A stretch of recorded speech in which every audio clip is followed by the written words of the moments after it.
कचौरी की तरह क्रिस्पी और कुरकुरी बनने वाली ये चूरचूर नान इतनी टेस्टी लगती है कि आप बार बार बनाएंगे और बहुत ही चटपटी सी बनती है। तो हाय एवरीवन, मैं हूँ Pooja. Welcome back to my channel नवाबे दावत। तो आज मैं आपके लिए चूरचूर नान लेकर आई हूँ जो बहुत ही टेस्टी बनती है।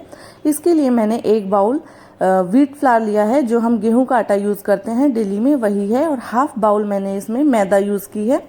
तो ये पोर्शन आप ज़रूर याद रखिएगा। इसमें मैंने हाफ टी स्पून नमक डाला है और 1 टीस्पून मैंने चीनी डाली है और 1/4 टीस्पून मैंने बेकिंग सोडा डाला है और 3 टीस्पून मैं इसमें घी डाल रही हूँ, जो हम यूज़ करते हैं घर में, देसी घी वही है ये। और 3 टेबलस्पून भरकर मैं इसमें दही डालूंगी। तो दही आप कोई भी यूज़ कर सकते हैं, खट्टा या फ्रेश, कोई भी आप दही यूज़ कर सकते हैं। तो फ्रेंड्स, ये इतनी टेस्टी नान बनती है कि आप सच में बार बार इसको बनाएंगे। और अगर आपके पास कोई गेस्ट आए आपके घर में तो आप उनको ये बना के सर्व कर सकते हैं। इतनी क्रिस्पी बनती है और अंदर से इतनी अच्छी स्टफिंग होती है इसकी कि आप ज़रूर ट्राई करेंगे। तो देखिए, अब मैं इसका एक सॉफ्ट डो बना लूँगी। तो बहुत ज़्यादा आपको टाइट नहीं बनाना है, इस चीज़ का आप ध्यान रखिए। अब मैं इसको बना के थोड़ी देर के लिए हाफ एन आवर के लिए मैं इसको कवर करके रख दूंगी। तब तक के लिए हम इसकी स्टफिंग की तैयारी करते हैं। इसके लिए मैंने 1 कप ग्रेटेड पनीर लिया है। जो पनीर होता है उसको मैंने ग्रेट कर लिया था। और 1.5 कप मैंने आलू लिए हैं, ये मैंने बॉईल करके इनको ग्रेट कर लिया है। तो ये भी मैं इसमें ऐड कर रही हूँ। और 2 बड़े प्याज लिए हैं मैंने, उनको चॉप कर लिया है। 2 से 3 हरी मिर्च ली है और हाफ इंच मैंने अदरक लिया है। तो उनको सबको ग्रेट करके मैंने इसमें डाल दिया है। अब मैं इसमें स्पाइसेस डालूंगी। हाफ टी स्पून नमक, 1 टीस्पून मैंने रेड चिली पाउडर डाला है, 1 टीस्पून मैं इसमें धनिया पाउडर डाल रही हूँ। ये 1/4 टीस्पून मैंने गरम मसाला डाला है, half tea spoon chaat masala डाला है और ये मैंने भुना हुआ जीरा डाला है, हाफ टी स्पून। तो इन सबको हम मिक्स कर देंगे बहुत अच्छे से। तो आप ध्यान रखिएगा कि बड़े बड़े पीसेस ना हो इसके अंदर, क्योंकि हमें इसको स्टफ करना है। तो अगर थोड़े से रह गए हों तो आप इसको थोड़ा सा चम्मच से प्रेस करके अच्छे से कर दीजिएगा। अब मैं इसमें 1 टीस्पून जितना कसूरी मेथी डाल रही हूँ। तो कसूरी मेथी से इसका फ्लेवर बहुत ही अच्छा हो जाता है। तो ये लीजिए, हमारा मिक्सचर रेडी है। तो अब हमारा जो डो है उसने भी रेस्ट कर लिया है हाफ एन आवर के लिए। तो अब हम इसको बहुत अच्छे से मसलेंगे। 1 से 2 मिनट के लिए हमें इसको बहुत अच्छे से मसलना है। और इसके अंदर मैं थोड़ा सा घी डाल के वापस से इसको मसलूंगी ताकि ये बहुत अच्छे से सॉफ्ट हो जाए। बस इतना सा ही घी डालना है, क्योंकि हमें बाद में भी इस घी की बहुत ज़रूरत पड़ेगी। ये लीजिए, हमारा डो एकदम सॉफ्ट हो गया है, चिकना हो गया है। अब हम इसको फ्लोर पे रख देंगे और बहुत अच्छे से मसल के हम इसकी बहुत बड़ी रोटी बनाएंगे। तो जितनी बड़ी रोटी आप बना सकते हैं उतनी इसकी रोटी बनाएं। मैंने ये पूरा डो ले लिया है, टोटल जितना डो लगाया था मैंने पूरा ले लिया है। अब इसकी हम रोटी बनाएंगे बहुत बड़ी।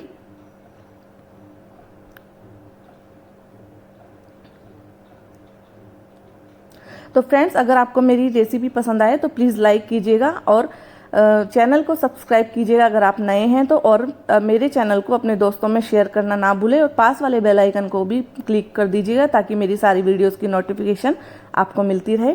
तो लीजिए, मैंने अब इसके ऊपर थोड़ा सा घी लगा दिया है। लगभग 1 से 1.5 टीस्पून घी गया था इसमें। तो बहुत अच्छे से स्प्रेड करके मैं इस तरह से इसको रोल कर रही हूँ। तो इससे क्या होगा कि जो चूरचूर नान बनाएंगे उसमें लेयर्स आ जाएंगी। तो बहुत सारी लेयर्स आ जाएंगी जिससे वो बहुत ही क्रिस्पी बनेंगी। तो इसको बहुत अच्छे से रोल करना है। और अब मैं इसके पीसेस कट कर लूँगी नाइफ की हेल्प से। तो आप थोड़े बड़े पीस ही कट कर कीजिएगा, क्योंकि ये नान है थोड़ी सी मोटी बनती है। तो देखिए, अब इस तरह से हमें इसको फोल्ड करना है। जिस तरह से ये खुले हुए हैं उस साइड से पहले और बाद में दूसरी साइड से फोल्ड करके मैं इसको एक रोल का आकार दे दूंगी। तो आप इसको बेलन से या अपने हाथ से, जिस तरह से आप को सूट करता है उसी तरह से आप इसको थोड़ी सी बड़ी बेलिए और इसके अंदर हम अपनी स्टफिंग फिल करेंगे जो हमने तैयार की थी। तो ध्यान रखिए स्टफिंग हमें बहुत सारी भरनी है इसके अंदर, एकदम दबा के जितना आप भर सकते हैं और जितना आप इसको हैंडल कर सकते हैं उतनी स्टफिंग आप इसको स्टफिंग से इसका आप भरिए। अब हम धीरे धीरे इस तरह से कवर कर देंगे, जिस तरह से हम पराठे बनाते हैं ना घर पे स्टफिंग के पराठे, तो उसी तरह से हमें इसको कवर करना है और अच्छे से ऊपर से इस तरह से लॉक कर देना है ताकि हमारी स्टफिंग निकले ना। और हाथों से धीरे धीरे से प्रेस करते हुए हमें इसको थोड़ा सा बड़ा बेलना है। अगर आप हाथ से कंफर्टेबल नहीं है तो आप बेलन का यूज़ कर सकते हैं, लेकिन बेलन से क्या होता है कि इसकी स्टफिंग बाहर निकलने के चांसेस रहते हैं और हाथ से हम इजीली हैंडल कर पाते हैं।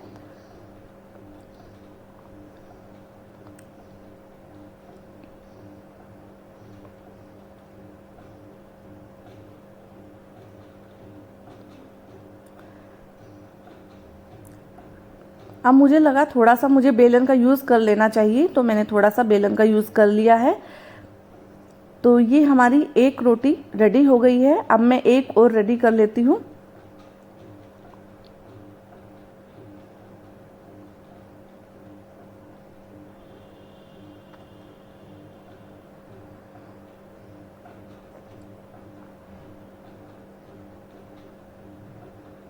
ये लीजिए, इस तरह से देखो डो लेना है हमें और दोनों तरफ से इस तरह से हमें मोड़ना है और वापस से दूसरी साइड से भी हमें इसको अंदर की तरफ करना है। तो इस तरह से हम कचौरी स्टफ करते हैं ना, उसी तरह से हमें इसको शेप देना है। अगर आप हाथ से दे सकते हैं तो बहुत ही अच्छी बात है, लेकिन अगर आप नहीं दे सकते तो आप बेलन का यूज़ कर सकते हैं। तो मैंने थोड़ा सा इसको बढ़ा दिया है हाथ से, लेकिन मुझे बेलन का यूज़ करना ही पड़ेगा।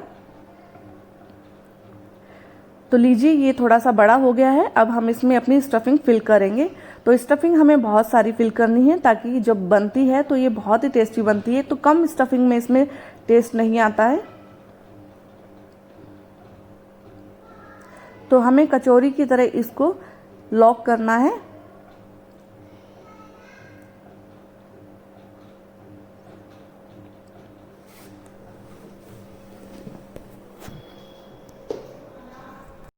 अब हमें उसी तरह से अपने हाथों से इसको थोड़ा थोड़ा बड़ा करना है, जिस तरह से मैंने पहली वाली नान बनाई थी। तो आप देख सकते हैं इसको बनाना बहुत इजी है, बहुत ही हार्ड एंड फास्ट कोई रूल नहीं है। और अगर आप हाथ से कंफर्टेबल नहीं हैं तो आप बेलन का यूज़ कर सकते हैं, इसमें कोई प्रॉब्लम नहीं है।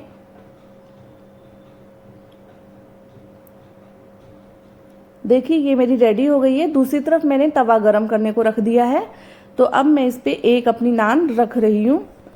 तो ये सारा process low to medium flame पे होगा, तो आप इस चीज़ का ध्यान रखिए। आपको गैस बहुत हाई नहीं करनी है। तो लीजिए, एक साइड से हमारा ये सिक गया है। तो आप इसका टेक्सचर देख सकते हैं किस तरह से ये बनकर आया है। तो दोनों तरफ से हमें इसी तरह से सेकना है। लो टू मीडियम फ्लेम है।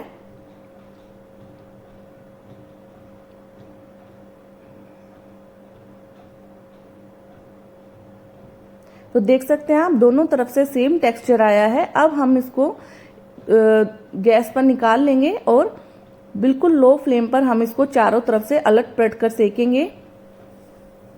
तो आप गैस को तेज बिल्कुल मत कीजिएगा, आप बिल्कुल लो फ्लेम पे हमें इसको सेकना है।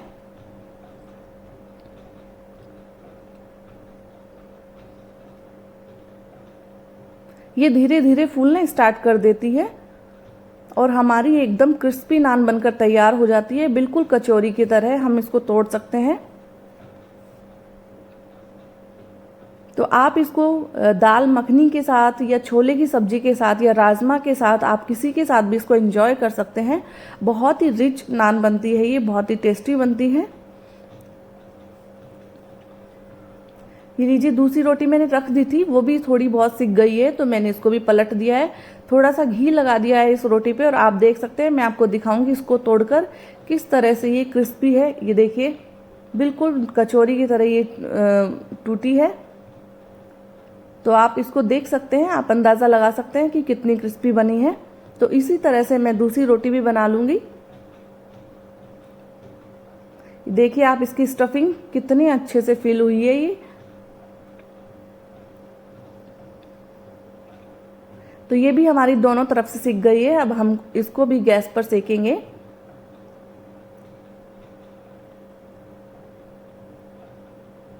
बिल्कुल लो फ्लेम पे हमें इसे सेकना है। इस चीज़ का आप ध्यान रखिए, बिल्कुल भी हाई नहीं करना है वरना ये जल जाएगी और हमारी जो नान है वो क्रिस्पी नहीं बनेगी।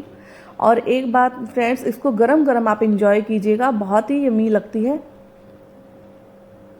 और तुरंत बनने वाली नान है। इसको बना के हमें बहुत 2 से 3 घंटे हमें फर्मेंटेशन के लिए रखने की भी ज़रूरत नहीं है।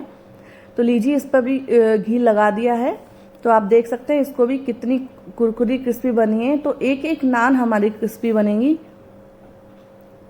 इसी तरह मैं अपनी दूसरी तीसरी रोटी भी नान भी मैं इसको सेक लेती हूँ।